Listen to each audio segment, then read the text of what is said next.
지안아, 미안하다. 아빠가 지켜주지 못해서. 봉투 속 쪽지에 적힌 준호의 손글씨였습니다. 윤정의 손이 덜덜 떨렸습니다. 이게 무슨, 우리 아이가 살아 있었어? 병원에서는 아기가 죽었다고 들었습니다. 아기가 신생아실에서 사망했습니다. 의사의 말을 19년 동안 믿고 살았습니다. 하지만 진실은 달랐습니다. 준호가 아기를 보육원에 맡긴 것이었습니다. 왜 말하지 않았어?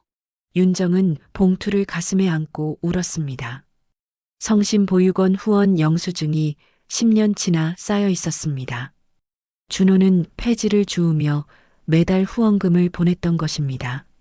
당신이 무너질까봐 그게 전부였어. 준호의 떨리는 목소리가 병실에 울려 퍼졌습니다. 사연 시작하기 전 여러분의 응원이 필요합니다. 무료 버튼인 구독, 좋아요, 알림 설정을 꾹 눌러주시면 감사하겠습니다. 그럼 오늘 사연을 시작하겠습니다. 서울 외곽 재개발을 비켜간 전통시장 골목입니다. 윤정은 아침 7시부터 미용실 드라이 소리를 틀고 파마 약 냄새를 환기로 쓸어냈습니다. 오래된 간판 아래로 햇살이 비스듬히 들어오고 벽에 붙은 색바랜 가격표가 시간의 무게를 말해줬습니다. 커트 15,000원, 파마 3만원. 10년 전이나 지금이나 가격은 그대로였습니다. 오를 수가 없었습니다. 단골 할머니들이 부담스러워할까 봐요. 언니, 요즘은 좀 편하시죠? 단골 손님 김 여사가 물었습니다. 윤정은 능숙하게 롤을 말아 올리며 대답했습니다. 그럼요. 이제 혼자도 잘 살아요.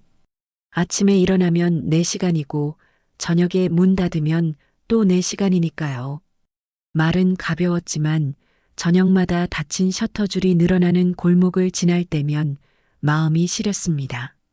한때는 활기찼던 시장이 하나씩 빈 가게로 변해가고 골목마다 세입자 모집 종이가 바람에 펄럭였습니다.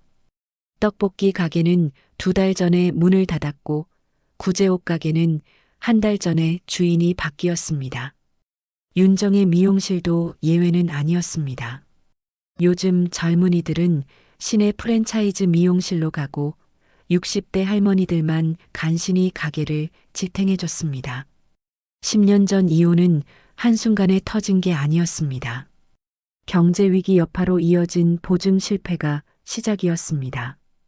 준호가 친구 사업 보증을 섰다가 친구가 잠적했고 빚이 눈덩이처럼 불어났습니다. 거기에 윤정 어머니의 투석비가 겹쳤습니다. 매주 병원비가 나갔고 사채까지 손을 댔습니다. 독촉 전화가 하루에도 몇 번씩 왔습니다. 당신이 보증만 안 섰어도 우리가 이 꼴은 안 당했을 거 아니에요. 당신 어머니 병원비만 아니었어도 내가 이렇게까지 무너지진 않았어. 그렇게 서로를 찢어내며 갈라섰습니다. 법원 조정실에서 도장을 찍던 날 윤정은 준호의 얼굴을 똑바로 보지 못했습니다. 준호도 고개를 숙인 채 나갔고 그 뒷모습이 마지막이었습니다. 뒤돌아서는 준호의 어깨가 축 처져 있었습니다. 윤정은 그 모습을 보며 가슴 한구석이 무너졌지만 이미 늦었다고 생각했습니다. 아들 승우는 25이 되던 해외사 기숙사로 떠났습니다. 한 달에 한 번 문자가 오면 다행이었고 명절에도 바쁘다며 집에 오지 않았습니다. 윤정은 아들이 부모의 실패한 결혼을 보며 자랐다는 걸 알았습니다. 중학교 때부터 부모가 싸우는 모습을 봤고 고등학교 때는 이혼 서류를 보며 자랐습니다. 그런 아들이 집을 떠나는 건 당연했습니다. 윤정은 아들을 더 이상 붙잡지 않았습니다. 밤이면 윤정은 서랍 속 옛 카세트 테이프를 만지작거렸습니다. 결혼 초 준호가 녹음해준 7, 80년대 발라드가 담긴 테이프였습니다. 당시엔 카세트 플레이어가 귀했는데 준호가 친구한테 빌려서 밤새 녹음해줬습니다. 이문세, 이선희, 변진섭 노래가 가득 담겨 있었습니다. 하지만 윤정은 들을 용기가 없었습니다. 재생 버튼을 누르는 순간 그때의 행복했던 기억이 몰려올까봐 두려웠습니다. 그땐 우리가 서로를 탓하기 바빴지 좀만 더 붙잡았어도 달라졌을까? 윤정은 중얼거리며 서랍을 닫았습니다. 창밖으로 시장 골목이 보였습니다. 떡볶이 가게 자리는 비어 있었고 야채 가게 할머니가 남은 상추를 정리하고 구두 수선집 아저씨가 마지막 손님을 배웅했습니다. 모두 나이 들어가는 사람들이었습니다. 이 골목도 윤정도 함께 늙어가고 있었습니다. 다음 날 아침 윤정은 평소처럼 가게 문을 열었습니다. 오전 손님은 2명뿐이었습니다. 박 할머니가 염색을 하러 오셨고 최 여사가 파마를 하러 왔습니다. 윤정은 능숙하게 손님을 응대하며 파마 약을 바르고 롤을 말았습니다. 일하는 동안만큼은 생각을 멈출 수 있었습니다. 점심때가 되자 윤정은 골목 김밥집에서 김밥 한 줄을 사왔습니다. 가게 뒤 작은 공간에 앉아 김밥을 먹으며 라디오를 켰습니다. 오후 프로그램에서는 옛날 노래가 흘러나왔습니다. 사랑했지만 이별은 아쉬움 남기고. 윤정은 김밥을 씹다가 멈췄습니다. 노래 가사가 가슴을 찔렀습니다. 10년이 지났지만 이별의 아쉬움은 여전했습니다. 준호와 헤어진 뒤로 한 번도 연락하지 않았습니다.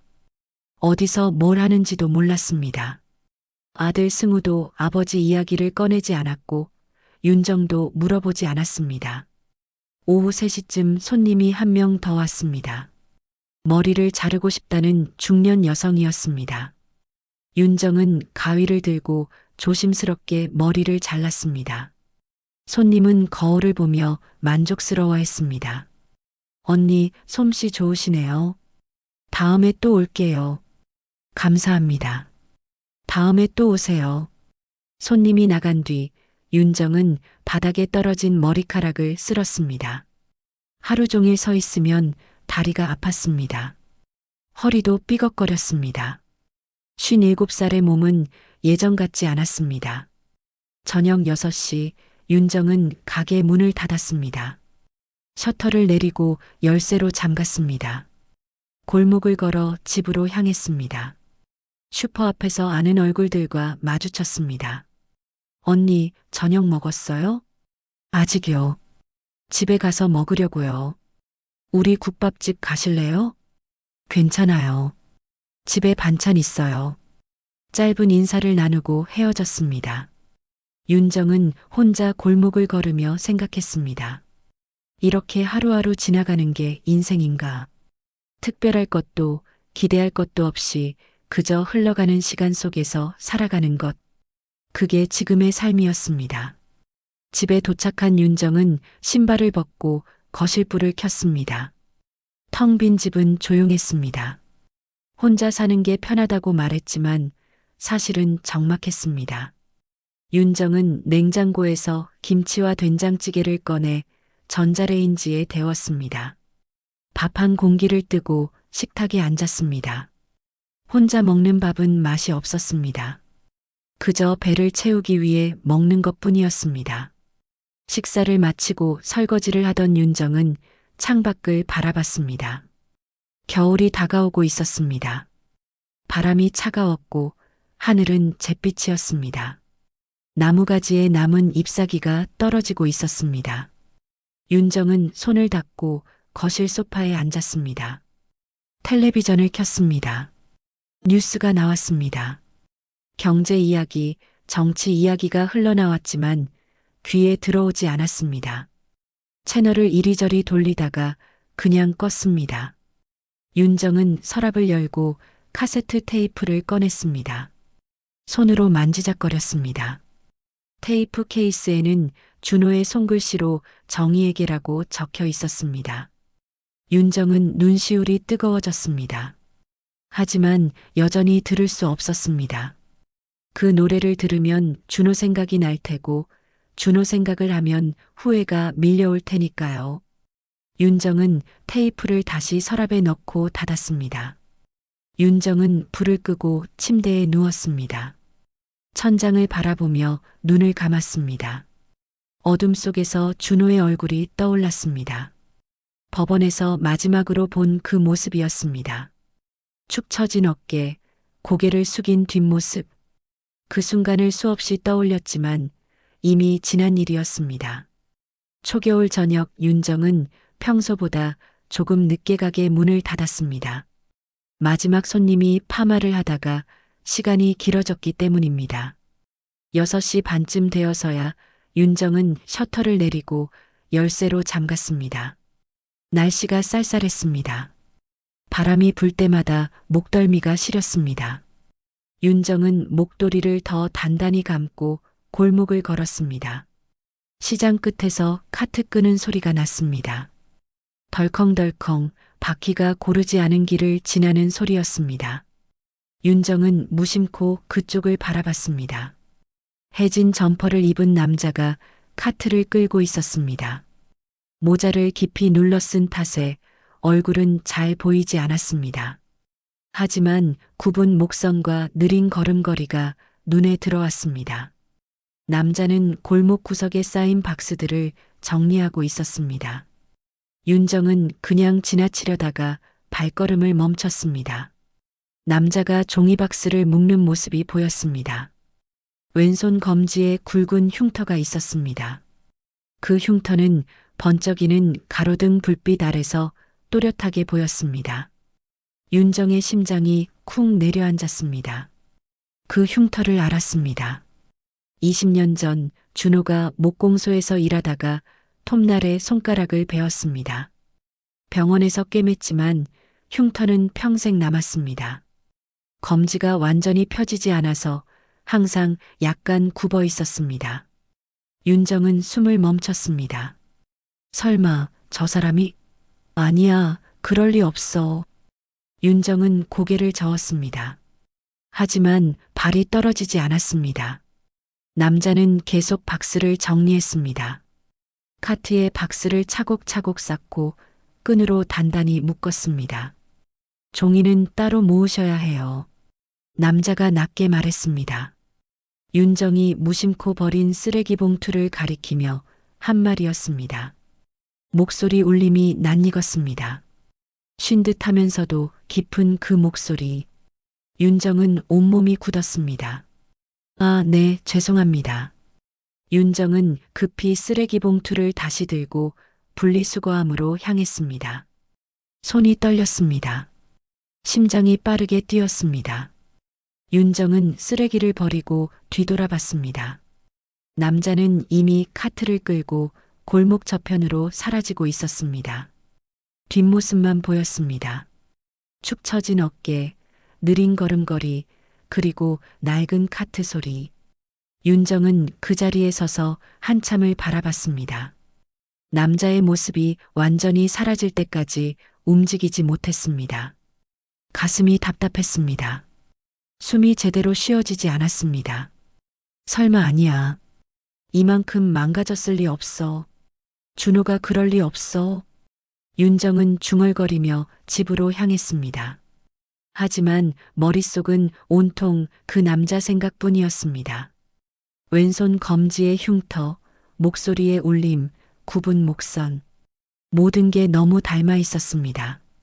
집에 도착한 윤정은 현관문을 열고 들어갔습니다. 불을 켜고 신발을 벗었지만 정신은 딴 곳에 가 있었습니다. 저녁을 먹을 생각도 나지 않았습니다. 윤정은 소파에 앉아 멍하니 천장을 바라봤습니다.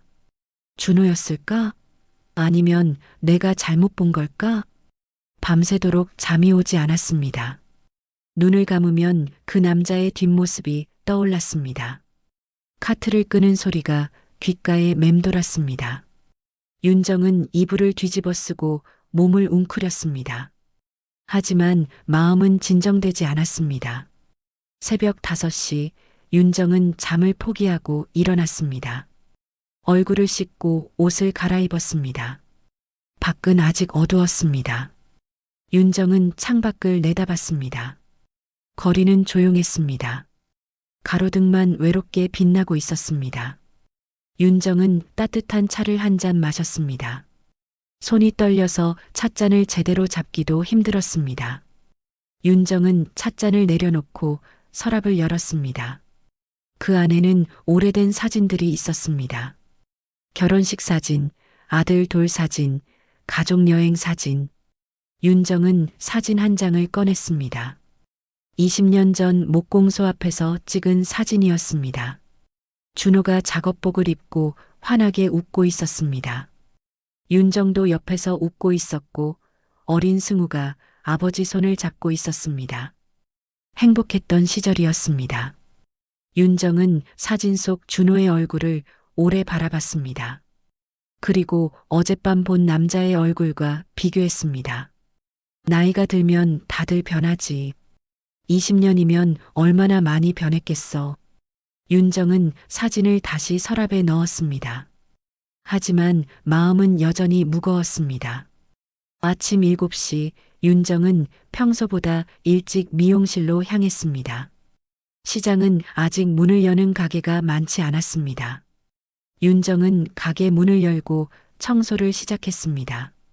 하지만 손은 빗자루를 들고 있어도 마음은 딴 곳에 가 있었습니다. 오전 10시쯤 첫 손님이 왔습니다. 박할머니였습니다. 언니, 오늘 안색이 안 좋은데? 어디 아파요? 아니에요. 그냥 잠을 못 잤어요. 요즘 혼자 사니까 외로워서 그래요. 자식들이랑 같이 살아야지. 윤정은 웃으며 대답했습니다. 괜찮아요. 혼자가 편해요. 하지만 속마음은 달랐습니다. 외롭지 않다면 거짓말이었습니다. 밤마다 텅 빈 집에서 혼자 잠드는 게 편할 리 없었습니다.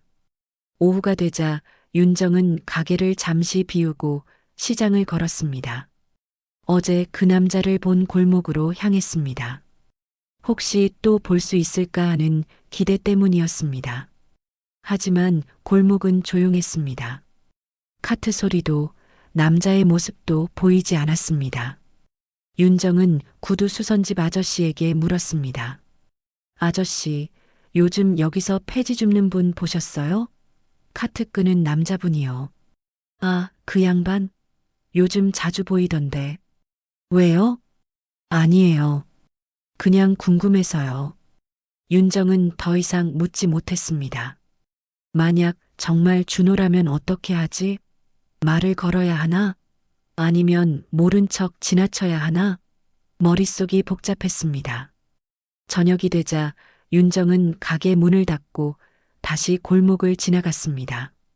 이번에도 남자의 모습은 보이지 않았습니다. 윤정은 실망한 마음으로 집으로 향했습니다.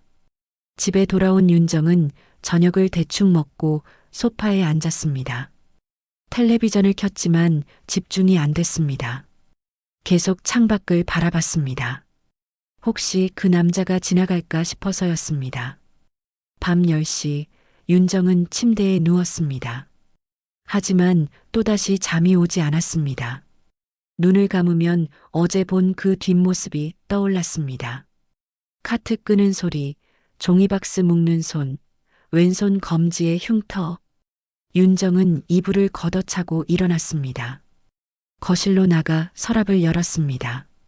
카세트 테이프를 꺼냈습니다. 손으로 만지작거리다가 오래된 카세트 플레이어를 꺼냈습니다. 먼지가 쌓여 있었습니다.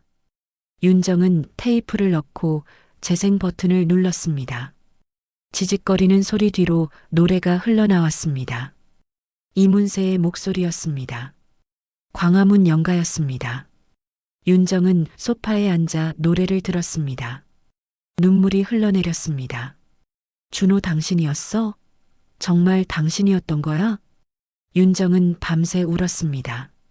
노래는 계속 흘러나왔고 윤정의 눈물도 멈추지 않았습니다. 다음 날 윤정은 평소보다 일찍 가게 문을 닫았습니다. 오후 5시였습니다. 마지막 손님이 나간 뒤 윤정은 급히 셔터를 내렸습니다. 어제 본 사람이 자꾸 마음에 걸렸습니다. 확인하지 않으면 밤새 잠을 못 잘 것 같았습니다. 그냥 닮은 사람이겠지. 이러는 내가 바보지. 윤정은 스스로를 다그치며 시장으로 향했습니다. 골목을 하나씩 지나갔습니다. 떡볶이 가게 자리, 구제옷 가게, 야채 가게를 지나 시장 끝으로 갔습니다. 하지만 카트 끄는 소리는 들리지 않았습니다. 남자의 모습도 보이지 않았습니다. 윤정은 실망한 표정으로 돌아서려다가 멈췄습니다. 골목 저편, 어둠 속에서 낯익은 그림자가 움직였습니다. 카트를 끄는 남자였습니다. 윤정의 심장이 쿵 내려앉았습니다. 남자는 골목 구석에 쌓인 박스를 정리하고 있었습니다. 윤정은 천천히 다가갔습니다. 발걸음이 무거웠습니다. 가까이 갈수록 심장이 빠르게 뛰었습니다. 남자는 박스를 묶는데 집중하고 있었습니다. 윤정은 몇 걸음 앞에서 멈춰섰습니다. 그리고 떨리는 목소리로 물었습니다. 저 혹시 준호 씨? 남자는 고개를 돌렸습니다. 모자 아래로 얼굴이 보였습니다. 주름이 깊게 패인 얼굴, 거칠어진 피부, 수염이 자란 턱. 하지만 눈빛만큼은 그대로였습니다. 윤정이 알던 그 눈빛이었습니다. 남자는 짧게, 단호하게 말했습니다. 사람 잘못 보셨어요. 그 한마디에 오히려 윤정의 확신이 커졌습니다. 목소리가 똑같았습니다. 쉰 듯하지만 깊은 그 울림. 윤정은 말끝을 삼키고 지나치려다가 발이 떨어지지 않았습니다. 남자는 다시 박스를 묶기 시작했습니다. 바람이 불었습니다. 박스 하나가 쓰러졌습니다. 남자가 급히 주워 담았습니다. 그 순간 소매가 거쳤고 왼손 검지에 굵은 흉터가 드러났습니다.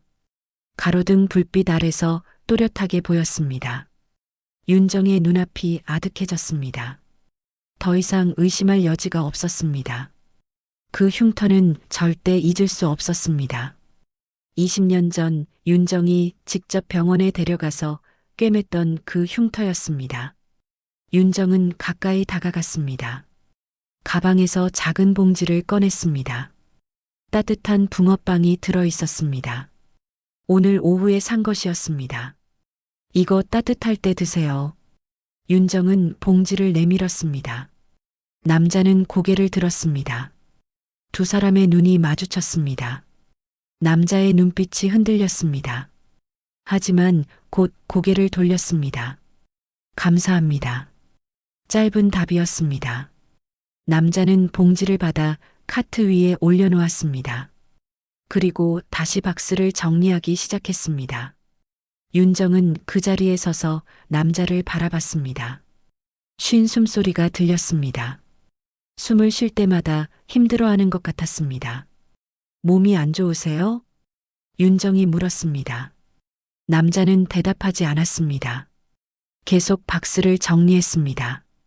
윤정은 더 이상 말을 걸 수 없었습니다. 남자가 거부하고 있다는 걸 알았습니다. 윤정은 천천히 뒤돌아섰습니다. 몇 걸음 걷다가 멈췄습니다. 뒤돌아봤습니다.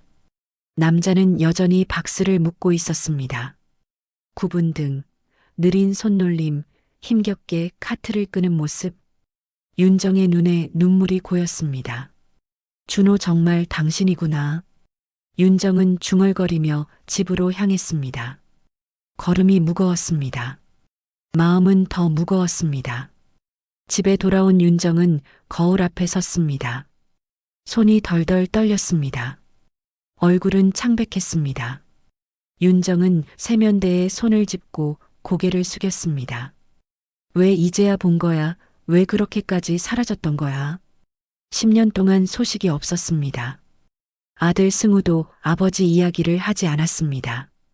윤정은 준호가 어디선가 잘 살고 있을 거라고 생각했습니다. 재혼했을 수도 있고 새로운 삶을 살고 있을 거라고 믿었습니다. 하지만 현실은 달랐습니다. 준호는 폐지를 주우며 살고 있었습니다. 윤정은 소파에 앉아 얼굴을 감췄습니다. 눈물이 쏟아졌습니다. 분노와 안타까움이 뒤섞였습니다. 왜 연락하지 않았을까? 왜 그렇게까지 자존심을 지키려 했을까? 밤새 윤정은 잠을 이루지 못했습니다. 준호의 얼굴이 계속 떠올랐습니다. 주름진 얼굴, 거칠어진 손, 쉰 숨소리. 모든 게 가슴을 찔렀습니다. 다음 날 아침 윤정은 일찍 일어났습니다. 거울을 봤습니다. 눈이 퉁퉁 부어 있었습니다. 찬물로 얼굴을 씻었지만 붓기는 가라앉지 않았습니다. 윤정은 화장을 진하게 했습니다. 손님들이 눈치챌까봐 걱정됐습니다. 가게에 도착한 윤정은 문을 열고 청소를 시작했습니다. 하지만 정신은 딴 곳에 가 있었습니다. 손님이 와도 집중이 안 됐습니다. 가위질을 하다가 실수할 뻔했습니다. 언니 괜찮아요? 오늘 멍한 것 같은데. 단골 손님이 물었습니다. 윤정은 억지로 웃으며 대답했습니다. 괜찮아요. 그냥 좀 피곤해서요. 점심시간 윤정은 가게를 잠시 비우고 시장으로 나갔습니다. 구두 수선집 앞에 멈춰 섰습니다. 아저씨가 구두를 손질하고 있었습니다. 아저씨, 저번에 여쭤본 그분 폐지 줍는 분 말이에요. 혹시 어디 사시는지 아세요? 구두 수선집 아저씨가 고개를 들었습니다. 그 양반? 저쪽 고시원 산다던데. 사거리 쪽 가면 낡은 건물 있잖아요. 거기요. 고시원이요? 네. 겨울만 되면 기침하고 숨차서 쓰러지고 그래요. 폐가 안 좋은가 봐요. 근데 왜 그래요? 아는 분이에요? 윤정은 고개를 저었습니다. 아니에요. 그냥 궁금해서요. 윤정은 급히 자리를 떴습니다. 가슴이 답답했습니다. 고시원에 산다고? 폐가 안 좋다고? 윤정은 발걸음을 재촉했습니다. 사거리 쪽으로 향했습니다. 낡은 건물이 보였습니다. 고시원 간판이 걸려 있었습니다. 윤정은 건물 앞에 섰습니다. 들어가야 할까? 아니면 그냥 돌아가야 할까? 머릿속이 복잡했습니다. 윤정은 결국 돌아섰습니다. 아직 준비가 안 됐습니다. 뭐라고 말해야 할지 몰랐습니다. 10년 만에 만나서 무슨 말부터 해야 할까? 미안하다고? 왜 연락 안 했냐고? 모든 게 혼란스러웠습니다. 윤정은 가게로 돌아왔습니다. 오후 내내 손님을 받았지만 머릿속은 온통 준호 생각뿐이었습니다. 폐가 안 좋다는 말이 계속 맴돌았습니다. 병원은 다니고 있을까? 약은 먹고 있을까? 저녁이 되자 윤정은 가게 문을 닫았습니다. 하지만 집으로 가지 않았습니다. 다시 시장 끝으로 향했습니다. 혹시 준호를 볼 수 있을까 싶어서였습니다. 골목은 어두웠습니다. 가로등 불빛만 외롭게 빛나고 있었습니다. 윤정은 골목을 천천히 걸었습니다. 카트 소리가 들렸습니다. 윤정은 멈춰 섰습니다. 저편에서 준호가 카트를 끌고 오고 있었습니다. 윤정은 가로등 그늘에 숨었습니다. 준호는 윤정을 보지 못했습니다. 카트를 끌고 천천히 지나갔습니다. 윤정은 그 뒷모습을 바라봤습니다. 굽은 등, 느린 걸음걸이, 낡은 점퍼, 눈물이 흘러내렸습니다. 윤정은 손으로 입을 막고 흐느꼈습니다. 미안해, 정말 미안해. 준호의 모습이 어둠 속으로 사라졌습니다. 윤정은 한참을 그 자리에 서 있었습니다. 다음 날 낮 윤정은 시장 상가 아주머니들에게 조심스레 물었습니다. 야채 가게 할머니와 생선 가게 아주머니가 모여 수다를 떨고 있었습니다. 윤정은 자연스럽게 끼어들었습니다. 저기 요즘 여기서 폐지 줍는 분 계시잖아요. 어제 그 카트 끄는 분 말이에요. 여기 오래 사셨어요? 야채 가게 할머니가 고개를 끄덕였습니다. 아, 그 양반? 저쪽 고시원 사신다더라. 한 3년 됐나? 겨울만 되면 숨차서 쓰러지고 그래요. 폐가 안 좋은가 봐요. 생선 가게 아주머니가 덧붙였습니다. 근데 그 양반 신기해요. 폐지 주어서 번 돈으로 성당도 다니고 보육원 후원도 한다던데요. 돈이 없어서 고시원 사는데 후원은 어떻게 해요? 윤정의 심장이 쿵 내려앉았습니다. 보육원 후원? 준호가? 보육원이요? 어느 보육원인데요? 글쎄요. 성심보육원인가? 정확히는 모르겠어요. 근데 왜 그래요? 아는 분이에요? 윤정은 급히 고개를 저었습니다. 아니에요. 그냥 궁금해서요. 윤정은 마음이 급해졌습니다. 성심보육원? 왜 준호가 보육원을 후원하는 걸까? 윤정은 더 이상 참을 수 없었습니다. 오후 4시 윤정은 과일 상자를 하나 들고 고시원으로 향했습니다. 낡은 건물 앞에 섰습니다. 윤정은 심호흡을 하고 계단을 올라갔습니다. 1층 관리실 문을 두드렸습니다. 중년 남자가 문을 열었습니다. 무슨 일이세요? 저 3층에 사시는 분 찾아왔는데요. 폐지 주우시는 분이요. 관리인이 고개를 끄덕였습니다. 아, 그분? 지금 병원 가셨어요. 폐가 안 좋아 보여서 제가 병원 가라고 했거든요. 병원이요? 네. 요즘 숨쉬기 힘들어 하시더라고요. 혹시 가족분이세요? 윤정은 잠시 망설이다가 고개를 끄덕였습니다. 네, 그렇다고 할 수 있어요. 관리인이 잠시 생각하더니 봉투 하나를 꺼냈습니다. 그럼 잘 됐네요. 혹시 찾으시면 전해달라며 이것만 맡기고 가셨어요. 가족분이시면 직접 드려도 되겠죠? 윤정은 떨리는 손으로 봉투를 받았습니다. 묵직했습니다. 무언가 많이 들어 있었습니다. 감사합니다. 윤정은 봉투를 들고 고시원을 나왔습니다. 근처 공원 벤치에 앉았습니다. 손이 떨렸습니다. 봉투를 열어야 할까? 말아야 할까? 윤정은 한참을 망설이다가 천천히 봉투를 열었습니다. 안에는 서류 묶음이 있었습니다. 윤정은 서류를 꺼냈습니다. 성심보육원 후원 영수증이었습니다. 10년치가 넘게 쌓여 있었습니다. 매달 5만 원씩 후원한 기록이었습니다. 윤정은 영수증을 하나하나 넘겼습니다. 날짜가 이혼 직후부터 시작되었습니다. 윤정의 손이 멈췄습니다. 왜 준호가 보육원을 후원한 걸까? 자기 생활도 힘들 텐데. 봉투 안에는 사진도 있었습니다. 윤정은 사진을 꺼냈습니다. 낡은 사진이었습니다. 갓난아기를 안고 있는 준호의 모습이었습니다. 병원 신생아실 앞에서 찍은 것 같았습니다. 사진 뒤에는 날짜가 적혀 있었습니다. 19년 전이었습니다. 윤정의 머릿속이 하얘졌습니다. 이 아기가 누구지? 윤정은 당시 출산 후 의식을 잃었습니다. 깨어났을 때 의사가 말했습니다. 아기가 신생아실에서 호흡곤란으로 사망했습니다. 장례는 이미 치렀다고 들었습니다. 너무 충격적이어서 윤정은 기억조차 희미했습니다. 윤정은 봉투를 다시 뒤졌습니다. 작은 쪽지가 나왔습니다. 성심보육원 주소가 적혀 있었습니다. 그리고 손글씨로 쓰인 메모가 있었습니다. 지안아, 미안하다.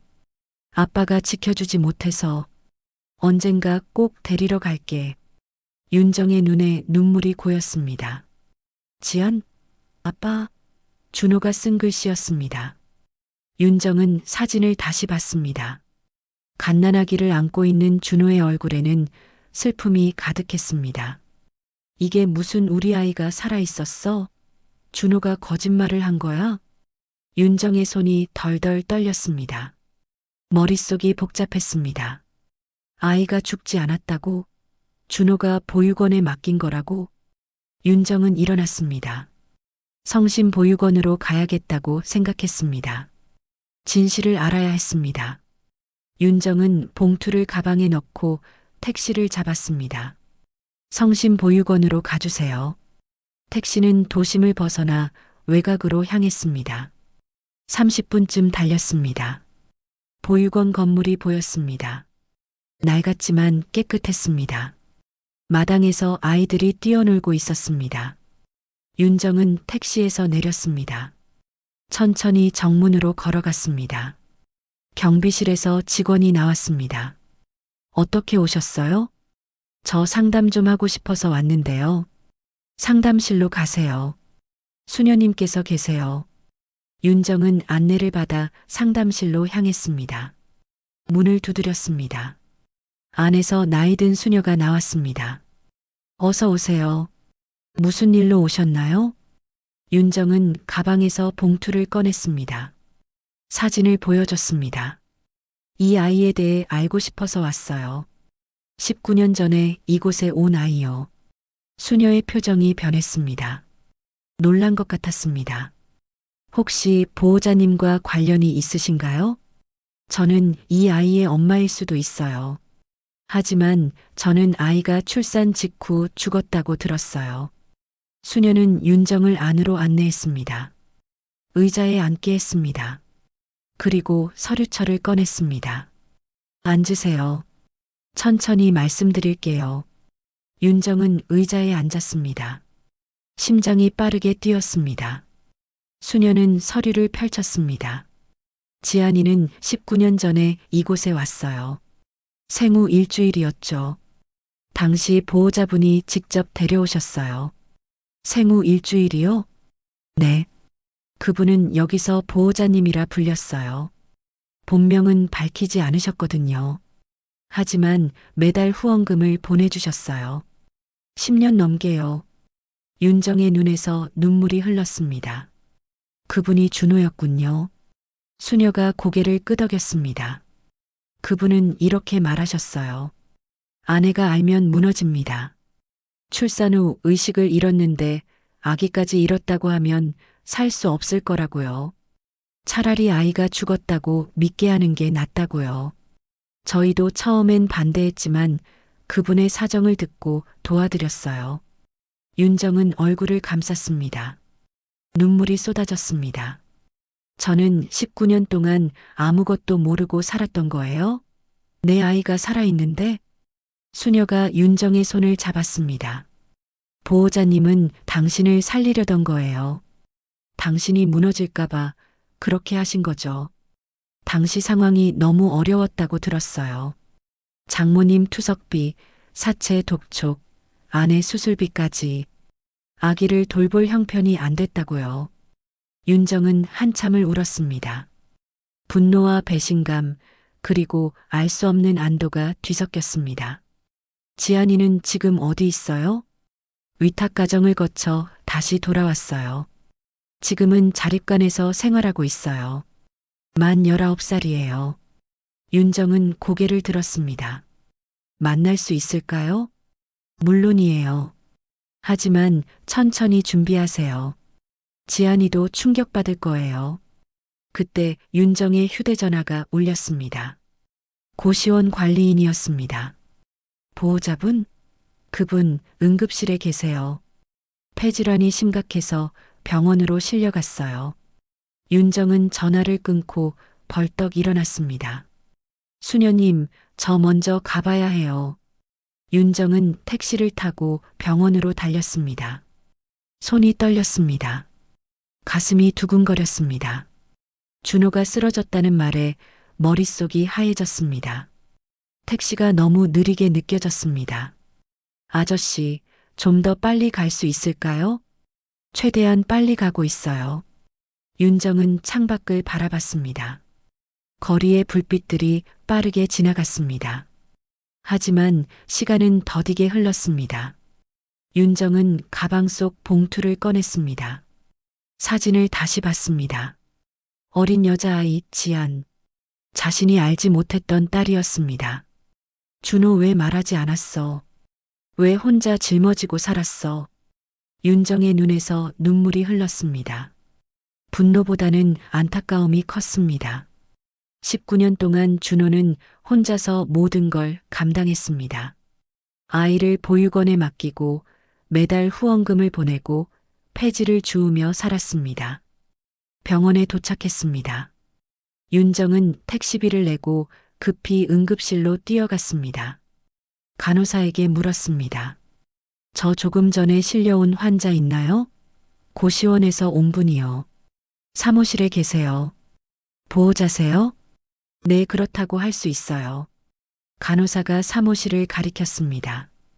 윤정은 천천히 문을 열었습니다. 커튼 너머로 침대가 보였습니다. 산소 마스크를 쓴 준호가 누워 있었습니다.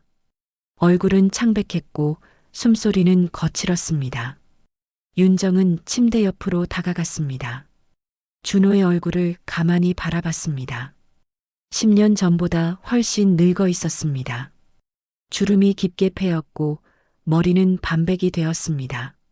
손은 거칠었고 손톱 밑에는 때가 끼어 있었습니다. 윤정은 의자를 끌어당겨 앉았습니다. 준호의 손을 잡았습니다. 차가웠습니다. 윤정은 두 손으로 준호의 손을 감싸 쥐었습니다. 눈물이 뚝뚝 떨어졌습니다. 준호, 일어나. 아직 할 말이 남았어. 일어나야 해. 준호의 눈꺼풀이 떨렸습니다. 천천히 눈을 떴습니다. 흐릿한 눈빛이었습니다. 윤정을 보았습니다. 잠시 멍하니 바라보다가 눈을 크게 떴습니다. 정이야? 쉰 목소리였습니다. 윤정은 고개를 끄덕였습니다. 응, 나야. 윤정이야. 준호는 고개를 돌렸습니다. 윤정의 손을 밀어냈습니다. 가가. 여기 오지 마. 준호야, 나 다 알았어. 지안이 이야기. 준호의 눈빛이 흔들렸습니다. 산소 마스크 너머로 입술이 떨렸습니다. 어떻게? 보육원 갔다 왔어? 수녀님한테 다 들었어. 왜 말 안 했어? 왜 혼자 짊어지고 살았어? 준호는 눈을 감았습니다. 눈물이 흘러내렸습니다. 미안하다. 내가 무너질까봐 그게 전부였어. 윤정은 고개를 저었습니다. 무너진 건 나야. 19년 동안 내 아이가 살아있는 줄도 모르고 살았어. 병원에서 죽었다고 들었어. 의사가 그렇게 말했어. 준호가 힘겹게 말했습니다. 장모님 투석비 사채, 내 수술비까지 다 감당할 수 없었어. 아이까지 돌볼 형편이 안 됐어. 윤정의 목소리가 높아졌습니다. 그래도 말했어야지. 같이 고민했어야지. 왜 혼자 결정했어? 준호는 대답하지 못했습니다. 그저 눈물만 흘렸습니다. 윤정도 울었습니다. 두 사람은 한참을 울었습니다. 잠시 후 의사가 들어왔습니다. 차트를 보며 말했습니다. 보호자분이세요? 네. 환자분 폐렴이 심각합니다. 만성 폐쇄성 폐질환도 있고요. 오래 방치하셨던 것 같아요. 입원 치료가 필요합니다. 윤정은 고개를 끄덕였습니다. 입원 수속할게요. 비용이 만만치 않을 텐데 괜찮으시겠어요? 괜찮아요. 제가 부담할게요.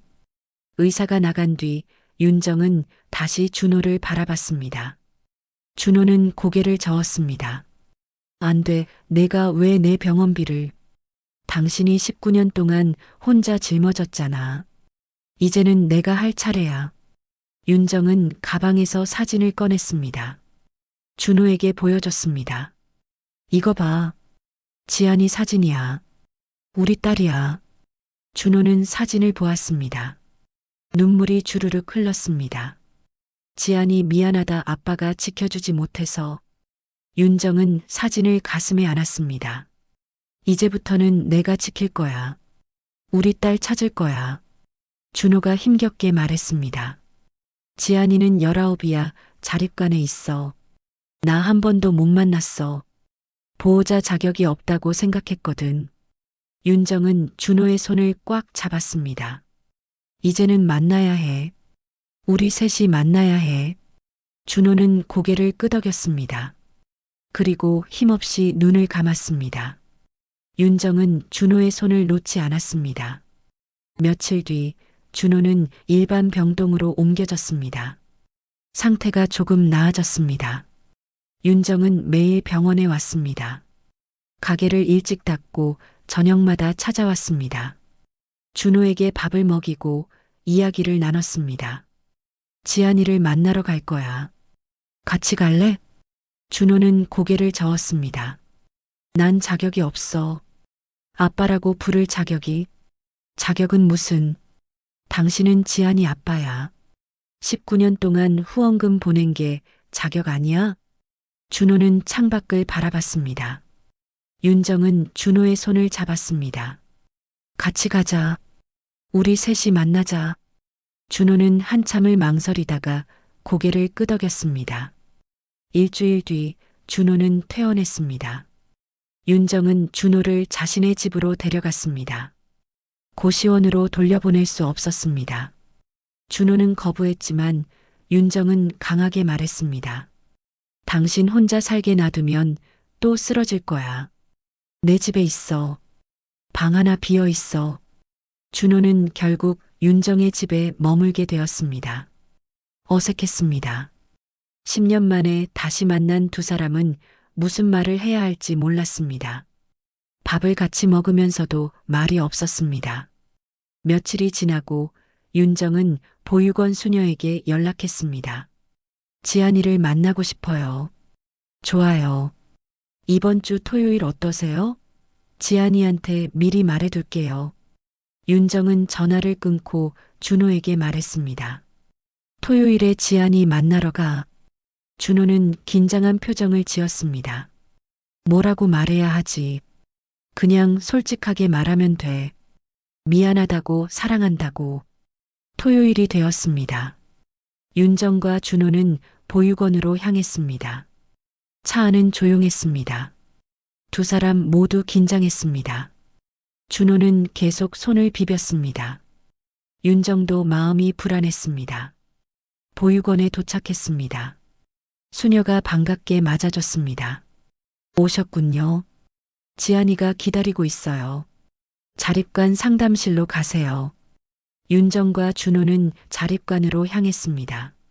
상담실 문 앞에 섰습니다. 윤정은 심호흡을 했습니다. 문을 두드렸습니다. 들어오세요. 안에서 젊은 여자의 목소리가 들렸습니다. 윤정은 문을 열었습니다. 방 안에는 19살쯤 되어 보이는 여자가 앉아 있었습니다.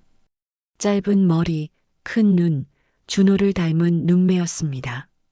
지안이 두 사람을 바라봤습니다. 경계하는 눈빛이었습니다. 지안은 두 사람을 번갈아 바라봤습니다. 경계하는 눈빛이었습니다. 윤정은 천천히 다가가 의자에 앉았습니다. 준호는 문 옆에 서서 고개를 숙였습니다. 지안아 안녕. 윤정이 먼저 입을 열었습니다. 목소리가 떨렸습니다. 지안은 대답하지 않았습니다. 그저 바라만 봤습니다. 수녀님한테 들었어. 우리에 대해서. 지안이 입을 열었습니다. 성함이 윤정 씨예요? 응. 그리고 이분은. 윤정이 준호를 돌아봤습니다. 준호는 여전히 고개를 숙이고 있었습니다. 윤정이 대신 말했습니다. 준호, 너를 보육원에 데려온 사람이야. 지안의 눈빛이 흔들렸습니다.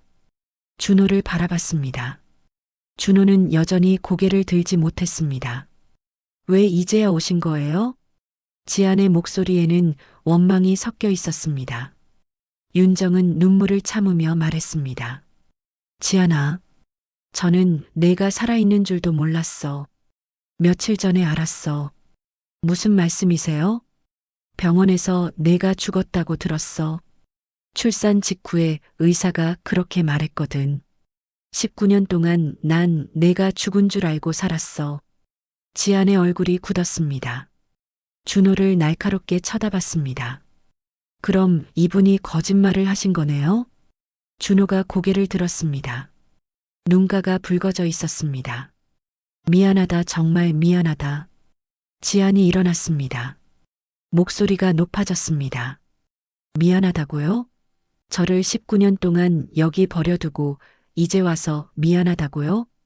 준호는 아무 말도 하지 못했습니다. 고개만 숙였습니다. 윤정이 일어나 지안의 손을 잡으려 했습니다. 하지만 지아는 손을 뿌리쳤습니다. 저한테 손대지 마세요. 당신들은 저한테 부모가 아니에요. 지안의 눈에서 눈물이 흘렀습니다. 윤정도 울었습니다. 지안아, 미안해. 정말 미안해. 엄마가 몰랐어. 내가 살아있는 줄 몰랐어. 엄마라고 부르지 마세요. 저는 부모 없이 자랐어요. 위탁가정 네 곳을 전전했어요. 엄마 아빠라는 말이 뭔지도 모르고 자랐다고요. 지아는 울면서 소리쳤습니다. 방 안은 무거운 침묵에 휩싸였습니다. 준호가 무릎을 꿇었습니다. 지안 앞에서 무릎을 꿇고 고개를 조아렸습니다. 미안하다, 아빠가 잘못했다, 용서해줘. 준호의 목소리는 떨렸습니다. 지아는 무릎 꿇은 준호를 내려다봤습니다. 눈물이 계속 흘렀습니다. 왜 그랬어요? 왜 거짓말했어요? 왜 저를 여기 놔두고 가신 거예요? 준호가 힘겹게 말했습니다. 장모님 투석비, 사채, 내 엄마 수술비 다 감당할 수 없었어. 너까지 돌볼 형편이 안 됐어. 그래도 너만은 안전해야 한다고 생각했어. 그래서 준호는 더 이상 말을 잇지 못했습니다. 그저 울기만 했습니다. 윤정도 얼굴을 가리고 울었습니다. 지안도 울었습니다. 세 사람은 한참을 울었습니다. 시간이 흘렀습니다. 지안이 먼저 입을 열었습니다. 일어나세요. 준호가 고개를 들었습니다. 지안이 준호를 바라봤습니다. 용서는 아직 못하겠어요. 하지만 이야기는 들어볼게요. 준호가 천천히 일어났습니다. 다시 의자에 앉았습니다. 윤정도 의자에 앉았습니다. 지아는 팔짱을 끼고 창밖을 바라봤습니다. 처음부터 말해주세요. 왜 그런 선택을 하셨는지. 준호가 천천히 이야기를 시작했습니다. 경제위기 이야기, 보증 실패 이야기, 사채 독촉 이야기, 장모 투석비 이야기. 모든 걸 솔직하게 말했습니다. 내 엄마가 너를 낳고 쓰러졌어. 수술이 필요했어. 하지만 돈이 없었어. 병원비도, 내 분유값도, 장모님 투석비도 다 내야 했어. 그때 의사가 제안했어. 아이를 보육원에 맡기면 정부 지원이 나온다고. 잠시만 맡기고 형편이 나아지면 데려가라고. 윤정이 끼어들었습니다. 근데 왜 나한테 말 안 했어? 왜 아이가 죽었다고 거짓말한 거야? 내가 알면 버티지 못할 것 같았어. 내 정신 상태가 안 좋았어. 산후 우울증도 있었고, 내가 무너지면 모두 끝장이라고 생각했어. 그래서 차라리 모르는 게 낫다고 판단했어. 윤정은 고개를 저었습니다. 그건 당신 생각이었어. 나한테 선택권도 안 준 거야. 미안해. 정말 미안해. 지안이 돌아서서 두 사람을 바라봤습니다. 그럼 저를 버린 건 아니었다는 거네요?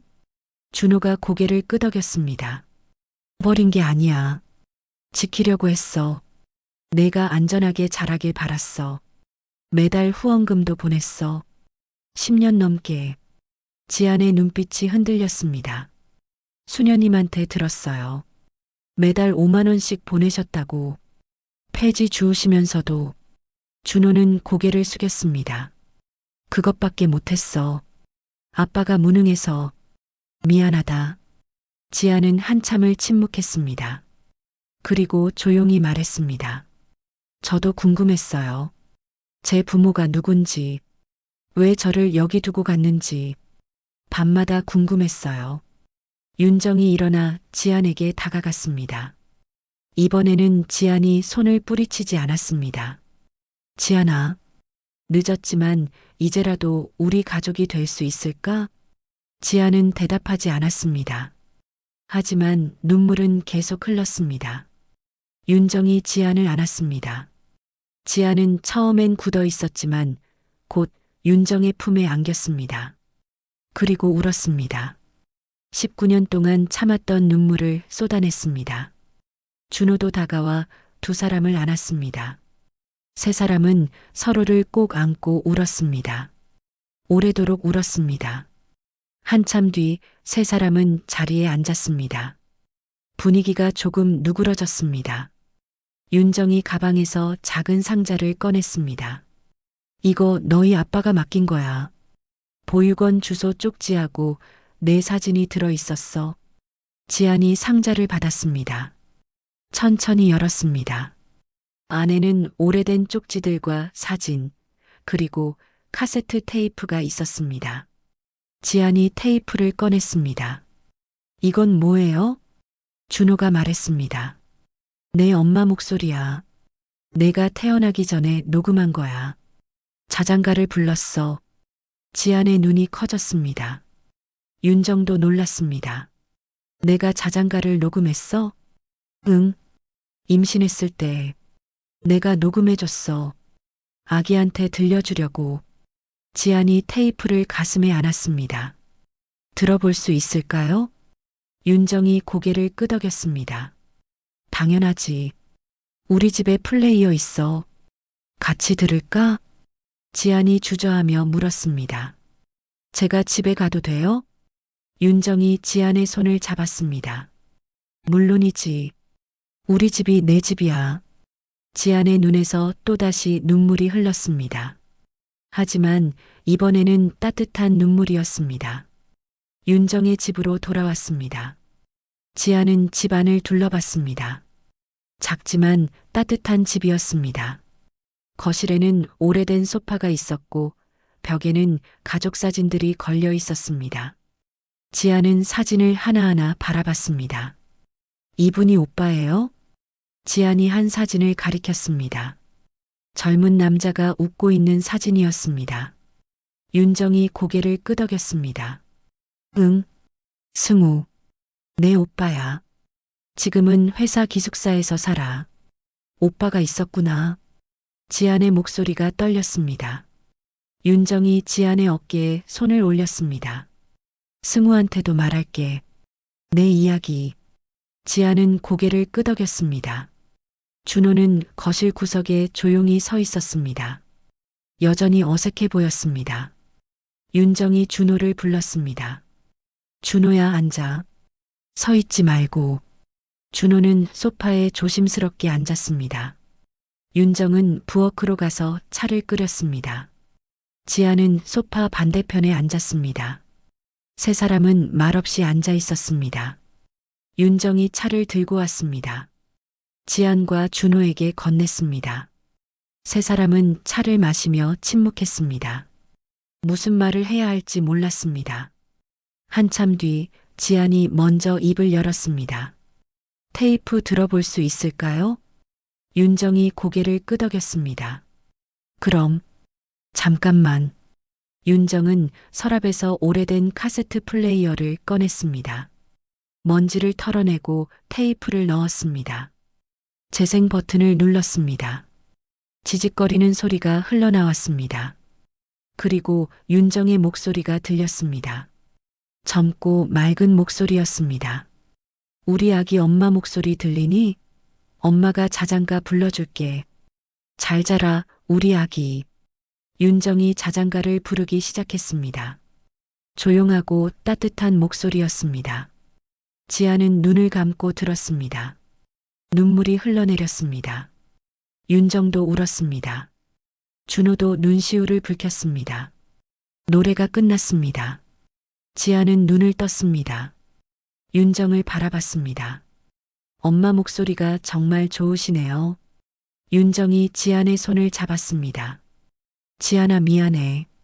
내 곁에 없어서 자장가를 직접 불러주지 못해서. 괜찮아요. 이제라도 들을 수 있어서 다행이에요. 두 사람은 서로를 안았습니다. 준호는 두 사람을 바라보며 조용히 울었습니다. 밤이 깊어갔습니다. 윤정은 지안에게 빈방을 내줬습니다. 오늘은 여기서 자. 내일 다시 이야기하자. 감사합니다. 지안이 방으로 들어갔습니다. 윤정과 준호는 거실에 남았습니다. 두 사람은 소파에 나란히 앉았습니다. 오랜만에 둘만 있었습니다. 윤정이 먼저 말했습니다. 준호야. 응, 당신이 떠났을 때 나도 같이 죽었어. 준호는 고개를 숙였습니다. 윤정이 계속 말했습니다. 10년 동안 당신 원망했어. 왜 연락도 없이 사라졌냐고. 왜 나 혼자 남겨뒀냐고. 미안해. 하지만 이제 알아. 당신이 나를 살리려고 그랬다는 걸.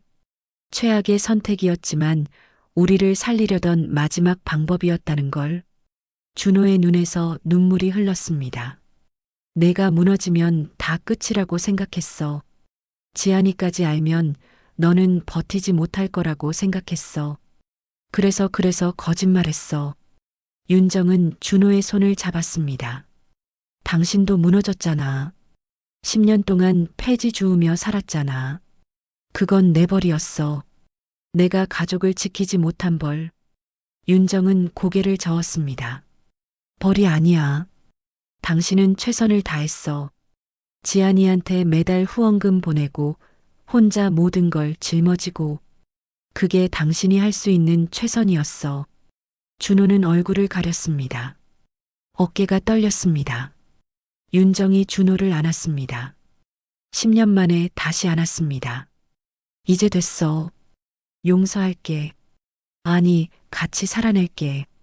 우리 딸 찾았잖아. 이제부터 같이 살자. 준호가 윤정을 꽉 안았습니다. 두 사람은 오래도록 안고 있었습니다. 다음 날 아침, 세 사람은 함께 아침을 먹었습니다. 윤정이 밥을 차렸고, 지안이 상을 차렸고, 준호가 물을 떴습니다. 작은 일이었지만 가족처럼 느껴졌습니다. 지안아, 오늘 시간 있어? 네. 우리 시장 구경 갈까? 엄마 가게도 보여주고. 지안의 얼굴이 밝아졌습니다. 좋아요. 세 사람은 함께 시장으로 갔습니다. 윤정이 미용실 문을 열었습니다. 지안은 가게 안을 둘러봤습니다. 여기서 일하셨어요? 응. 10년 넘게. 지안이 낡은 의자들과 거울을 바라봤습니다. 준호는 가게 뒤편에 서서 조용히 지켜봤습니다. 엄마, 저도 도와드릴 수 있을까요? 윤정이 놀란 표정을 지었습니다. 정말? 여기서 일하고 싶어? 네. 엄마 곁에 있고 싶어요. 윤정은 지안을 안았습니다. 눈물이 흘렀습니다. 고마워, 지안아. 그날부터 지안은 윤정의 가게를 도왔습니다. 손님을 맞이하고 청소를 하고 차를 끓였습니다. 단골 손님들이 물었습니다. 언니, 이 예쁜 아가씨는 누구예요? 윤정이 환하게 웃으며 대답했습니다. 제 딸이에요. 딸이 있었어요? 처음 봐요.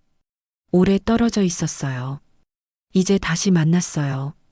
손님들이 축하해줬습니다. 윤정은 행복했습니다. 딸이 곁에 있다는 것만으로도 충분했습니다.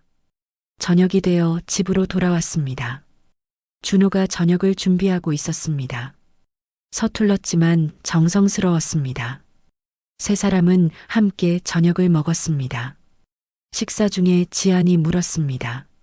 아빠, 앞으로 뭐 하실 거예요? 준호는 잠시 생각했습니다. 글쎄, 뭐라도 해야지. 폐지만 주울 순 없으니까. 윤정이 말했습니다.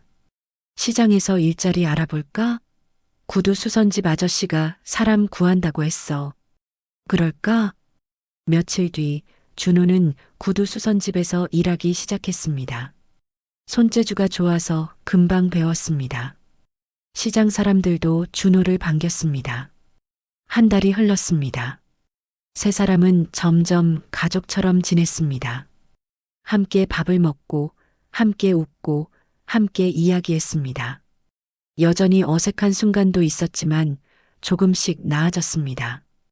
어느 날 저녁, 세 사람은 거실에 모여 앉았습니다. 윤정이 오래된 사진첩을 꺼냈습니다. 지안아, 이거 봐.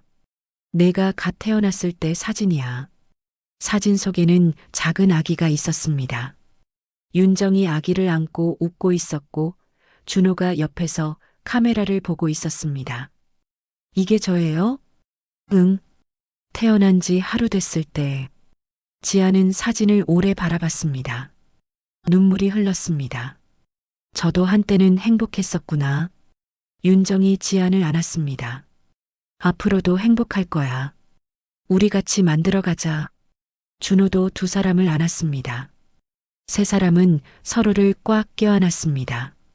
창밖으로 겨울 새벽빛이 번졌습니다. 긴 겨울이 지나가고 있었습니다. 봄이 오고 있었습니다. 석 달이 흘렀습니다. 봄이 왔습니다. 윤정의 미용실 앞에는 지안이 사온 화분들이 놓였습니다. 빨간 제라늄, 노란 펜지가 햇살을 받아 빛났습니다. 지안은 이제 손님들을 능숙하게 응대했습니다. 단골 할머니들도 지안을 무척 좋아했습니다. 지안아, 너 손길이 참 부드럽다. 감사합니다, 할머니. 윤정은 딸이 곁에 있다는 게 여전히 꿈만 같았습니다. 준호도 구두수선집에서 일하며 건강을 되찾았습니다. 규칙적인 생활과 윤정의 보살핌 덕분이었습니다. 어느 날 윤정이 지안에게 말했습니다. 지안아, 승우 오빠가 이번 주말에 온대. 지안의 표정이 굳었습니다. 오빠를 만나는 거예요? 오빠가 저를 좋아할까요? 천천히 가자. 오빠도 시간이 필요할 거야. 주말이 되었습니다. 승우가 현관문을 열고 들어왔습니다. 30살의 젊은 남자였습니다. 거실 소파에 앉아 있는 지안을 봤습니다. 지안은 긴장한 표정으로 일어났습니다. 안녕하세요. 윤정이 조심스럽게 말했습니다. 승우야, 이 아이가 지안이야. 내 동생. 무거운 침묵이 흘렀습니다. 승우는 대답하지 않았습니다. 그저 지안을 바라만 봤습니다. 한참 뒤 승우가 입을 열었습니다. 엄마한테 이야기 들었어요. 처음엔 믿기지 않았어요. 밤새 잠도 못 잤어요. 지안은 고개를 숙였습니다. 갑자기 동생이 생겼다는 게 혼란스러웠어요. 19년 동안 혼자였는데 승우가 지안에게 다가갔습니다. 지안의 손을 잡았습니다. 근데 엄마 사진첩 보면서 생각했어요. 내가 어릴 때 엄마 아빠가 얼마나 힘들었는지, 사채 독촉 전화 받으시던 모습, 밤새 일하시던 모습, 다 기억나요. 승우는 지안을 안았습니다. 너는 아무 잘못이 없어.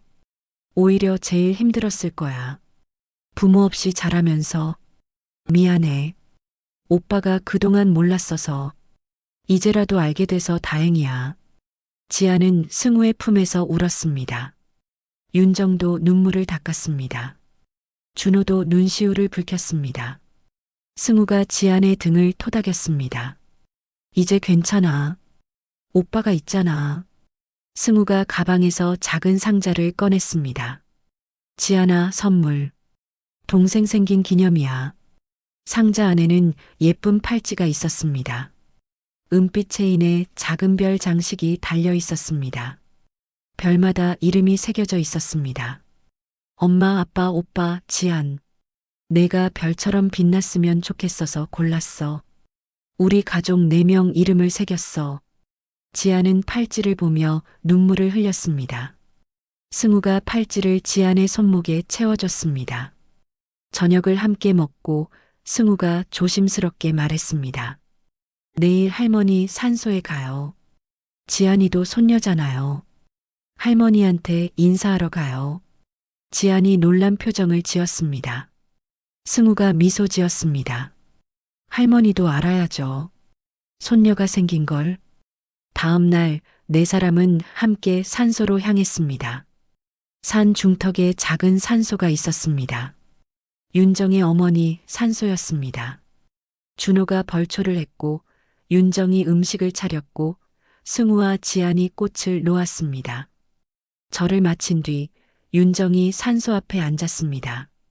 지안을 옆에 앉게 했습니다. 어머니, 이 아이가 지안이에요.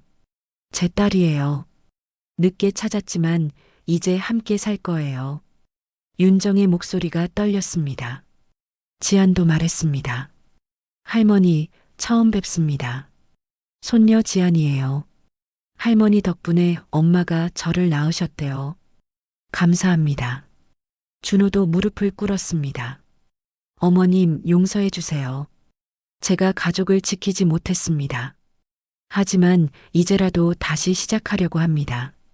지켜봐 주세요. 승우도 말했습니다. 할머니, 저희 이제 다시 가족이 됐어요. 할머니도 기뻐하시겠죠? 바람이 불었습니다. 따뜻한 봄바람이었습니다. 마치 할머니가 대답하는 것 같았습니다. 산을 내려와 네 사람은 벚꽃 핀 공원으로 갔습니다. 바람이 불 때마다 꽃잎이 흩날렸습니다. 지나가던 사람이 네 사람의 사진을 찍어줬습니다. 윤정과 준호가 가운데 서고 지안과 승우가 양옆에 섰습니다. 하나, 둘, 셋. 네 사람은 환하게 웃었습니다. 행복한 순간이었습니다. 벤치에 앉아 김밥을 먹으며 봄바람을 맞았습니다. 꽃잎이 날아왔습니다. 지안이 손으로 꽃잎을 받았습니다. 엄마, 아빠, 오빠. 저 정말 행복해요. 평생 꿈꿨던 순간이에요. 윤정이 지안을 안았습니다. 나도 행복해, 지안아. 준호도 지안의 머리를 쓰다듬었습니다. 우리 지안이 이제 가족이랑 함께야. 승우가 웃었습니다. 우리 이제 진짜 가족이네. 윤정이 승우의 손을 잡았습니다. 승우야, 받아줘서 고마워. 엄마, 전 괜찮아요. 지안이 보니까 마음이 열렸어요. 해가 지고 노을이 졌습니다. 네 사람은 손을 잡고 집으로 향했습니다. 윤정과 준호가 앞에서 걸었고 지안과 승우가 뒤에서 따라왔습니다. 집에 도착했습니다. 따뜻한 불빛이 맞아줬습니다. 윤정이 차를 끓였고 승우가 앨범을 꺼냈습니다. 지안아, 이거 봐. 엄마 아빠 결혼식 사진이야. 사진 속에는 젊은 윤정과 준호가 환하게 웃고 있었습니다. 지안은 사진을 오래 바라봤습니다. 엄마 아빠 정말 행복해 보여요. 윤정이 사진을 쓰다듬었습니다. 그때는 정말 행복했어. 준호가 윤정의 손을 잡았습니다. 이제 다시 행복할 거야. 밤이 깊어갔습니다. 승우와 지안은 각자 방으로 갔습니다. 윤정과 준호는 거실에 남았습니다. 준호야, 우리 잘 살 수 있을까? 준호가 윤정을 바라봤습니다. 그럼, 이제 시작이야. 10년을 떨어져 있었지만 이제 다시 함께잖아. 윤정이 준호의 어깨에 기댔습니다. 고마워. 끝까지 포기하지 않아줘서.